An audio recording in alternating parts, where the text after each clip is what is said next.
e 2023 começou, infelizmente, com números que são recordes. Desde 2016 não se tinha tanta gente morrendo no trânsito aqui em São Paulo, e aí vale motociclista, pedestre, enfim. E aí a gente chamou para conversar um pouco com a gente um consultor, um especialista em segurança no trânsito, o Tirson Giuliarducci.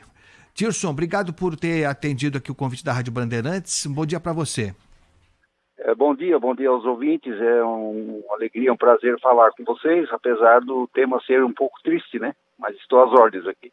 Tirson, o que explica esse aumento? Porque a prefeitura anuncia medidas e mais medidas, tem um xodó, né? A menina dos olhos da prefeitura de São Paulo em relação ao trânsito é a tal da faixa azul, que eu não imaginei que fosse funcionar, sou sincero, mas sou leigo também, né?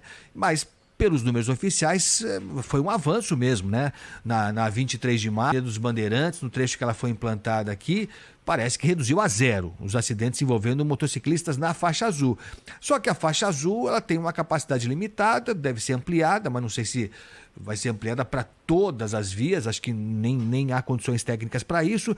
Então eu queria entender, como é que se analisa? Por que nós andamos tanto para trás em relação a mortes no trânsito? O problema das faixas azuis, que não é um problema, é uma solução, é que também esbarra na questão da adequação. Realmente são poucas as vias de trânsito rápido na cidade de São Paulo, que possibilita a instalação. Os estudos que o Ricardo Teixeira fez aí sobre isso é bem técnico, bastante apropriado, e além de tudo ainda esbarra também nas resoluções do CONTRAN, do Conselho Nacional de Trânsito. Você não pode simplesmente implementar uma nova modalidade de vias exclusiva para determinado tipo de veículo, porque você tem que estar dentro do Código de Trânsito Brasileiro e também nas resoluções do Conselho Nacional de Trânsito. Mas isso com o tempo vai se vencendo e com certeza está em vias de entrar para as marginais aí, que é uma possibilidade, mas é uma questão de desafio, porque as marginais é outra cultura, é outra realidade e infelizmente muito violenta, né? A prefeitura anunciou, o secretário de Transportes anunciou aqui na Bandeirantes, já falou bastante sobre isso. Eles querem fazer uma pista paralela às marginais, segregando as motos das vias da própria marginal, né? Tanto da via expressa como da via local, da central, enfim, seria uma via exclusiva para motociclistas indo e voltando na lateral das marginais. Parece um negócio meio fantástico, mas pode ser que dê certo. Agora, para além dessas atitudes, dessas medidas pontuais, que são relevantes e que têm a sua eficácia, parece que falta uma medida maior, né, Tirso? Eu não sei, porque o número fala de acidentes com mortes envolvendo motociclistas, pedestres, motoristas, e quando a prefeitura abre mão da meta que ela tinha estabelecido de reduzir o número de mortos, parece que ela confessa que ela não consegue fazer mais do que isso. Realmente é um atestado aí da insuficiência, para não dizer incapacidade da gestão pública municipal, que é um dever dela, inclusive, na fiscalização e na questão da adequação da mobilidade urbana, né? E as motos são um tipo de veículo, e assim como as bicicletas, né, de extrema vulnerabilidade, né? Então, no caso de uma colisão, no automóvel, a pessoa tem lá os dispositivos lá que o protegem, dependendo da velocidade, acabam sendo imunes, né? Nada acontece com os motoristas e passageiros. Na moto, não, ele voa longe, se machuca, mesmo com capacete, facilmente vai a óbito, né? Para ter uma ideia, a metade dos acidentes que ocorreram no Brasil envolveram ciclistas, motociclistas e pedestres. Tá? Então, há uma questão educacional, cultural na sociedade que desrespeitam o Código de Trânsito Brasileiro, as leis, e cometem infrações desmedidamente, em pelo menos aí 10 fatores principais aí que levam aos sinistros de trânsito, né, que é a nova denominação aí, não é mais um acidente, porque acidente é previsível, né? Sim, então sim. É um sinistro. É verdade, não, a gente tem que dar o nome que as coisas têm mesmo, né? Acidente parece que é algo que, nossa, foi uma surpresa. Não é surpresa para ninguém. Agora, o que é surpresa é aumentar. Por que piorou? Isso que eu queria entender, Tirso. O que aconteceu que fez com que o trânsito, que sempre foi violento, ficasse ainda mais violento nos últimos meses? Olha, infelizmente isso é uma realidade até mundial, tá? O Brasil está atrás da Índia e da China apenas, aí, numa terceira posição aí, com que o mundo tem 1.350.000 mortes por acidentes de trânsito ou sinistros de trânsito. E o Brasil, infelizmente, está nessa esfera. Ele já estava no quarto colocado e deu um ganho negativo aí, né? Ele passou para a terceira posição aqui, segundo a Organização Mundial da Saúde. Eu repito, isso é uma questão de disciplina, conscientização, educação que vem da sociedade, que quer tomar vantagem, dirigem no trânsito de uma forma irresponsável, imprudente. Quando a gente fala assim, não generalizando, mas os poucos que fazem isso são riscos aos demais, né? Então acontece um sinistro para a vida de todo mundo, e sem contar que o Brasil arca com fatores econômicos aí, 50 bilhões de reais ano aí, com o problema das mortes causadas. A vida que se perde não se paga com dinheiro, mas existe um fator econômico, a perda de produção daquela pessoa que morreu antes de uma previsão de letalidade normal, causa esse rombo aí, segundo o IPEA, né? São 50 bilhões ano aí. Então, esse dinheiro que poderia e deveria ser investido numa qualidade de vida melhor, com um trânsito mais humano, mais racional.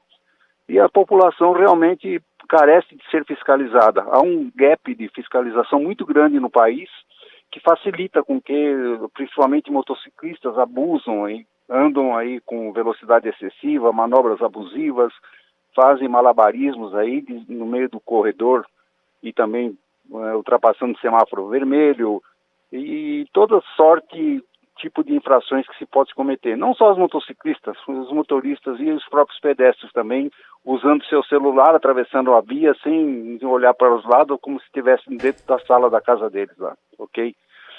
Estamos conversando aqui na Rádio Bandeirantes com o especialista em segurança no trânsito, o Tirso Gilarducci, falando com a gente sobre esses números assustadores, números mais recentes do começo desse ano, os primeiros 3 meses desse ano. A cidade de São Paulo teve o maior número de mortes no trânsito dos últimos 7 anos. Ao todo, foram 209 pessoas que morreram em decorrência de acidentes na capital paulista. O Tirso, você falou em educação, né, que é um tema recorrente e que é uma coisa que acho que a gente tem que pensar rápido, né, tem que começar para valer, mas é algo que a gente talvez tenha resultado a médio prazo, né, não sei, tem que começar nas escolas, enfim, tentar consertar o que é possível ser consertado. Agora, em relação à fiscalização, que foi outro ponto que você citou, a impressão que a gente tem, que eu tenho, é que a gente é fiscalizado demais, eu acho. Né? Tem radar, tem tudo, enfim, se é multado, recebe multa pra caramba, até algumas delas bem discutíveis. Mas nada disso está sendo capaz de fazer com que as mortes diminuam, né? Pelo contrário, pelos números, nós estamos no caminho inverso. O que dá para fazer além disso? O que o mundo aí fora, o mundo desenvolvido, né, também no controle de trânsito, na segurança de trânsito, o que o mundo tem para oferecer para a gente que a gente não usa aqui, Tirso? Olha, eu falo, indo pela raiz do problema, o problema é educacional. Então, a formação de trânsito é dado nas escolas e em países de grande desenvolvimento, como o norte-americano, Canadá, Estados Unidos e os países fundamentais na Europa. Eles incluem a matéria trânsito com muito maior responsabilidade do que nós aqui no país e na América Latina, de modo geral, né? Então, essa questão é tratada desde a infância, as crianças entendem, respeitam, praticam o trânsito e conhecem isso como uma cartilha de educação. O que no Brasil não acontece, o trânsito é tratado, você aprende a se defender, atravessando rua, os próprios pais aí dão maus exemplos, usando o celular enquanto dirigem, não atravessando fora da faixa, atravessando com o semáforo vermelho. Então, a questão de educação básica é preponderante para que no futuro tenhamos cidadãos aí mais civilizados, mais respeitosos às questões do trânsito.